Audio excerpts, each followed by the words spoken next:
ঠিকই বলেছিস, এক সপ্তাহ মতো তারা থাকে। বিশ্বাস কর, ওদেরকে না আমার দেখলে গা ঘেন ঘেন করে।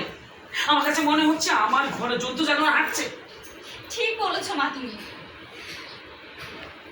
শোনো, বাস তারপরে আমার বড় লোকের মেয়েকে বিয়ে করে বড় অ্যাকশন। বড় লোকের মেয়েকে বিয়ে করে বড় লোক হবার শখ না, ওদের এই শখ আমি হাড়ে হাড়ে মেটাবো। কি করি কি করি লোকের মেয়েকে বিয়ে করে বড় লোক হবার শখ না, ওর এই শখ আমি হাড়ে হাড়ে মেটাবো।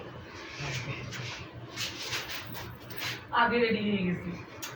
আরে মেয়েকে বিয়ে করে বড় লোক হবার শখ না, ওদের এই শখ আমি হাড়ে হাড়ে মেটাবো। তুমি দেখি না। তাই করতে হবে। তুমি কি করলে? তুমি আমার গায়ে হাত তুলেছো।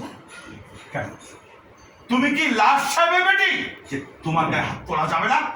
বাবা তুমি মায়ের গায়ে কেন হাত তুললে? খবরদার মায়ের পক্ষ নিয়ে আর একবার কথা বললে তুইও কিন্তু একটা থাপ্পড় খাবি। রাইসা জানার দরকার নেই, আমি জানতে চাই তুমি আমার গালে থাপ্পড় মেরেছো কেন? এই থাপ্পড়টা মেরেছি তার কারণ তুমি আমার সামনে দাঁড়িয়ে গড়বাজি করছো।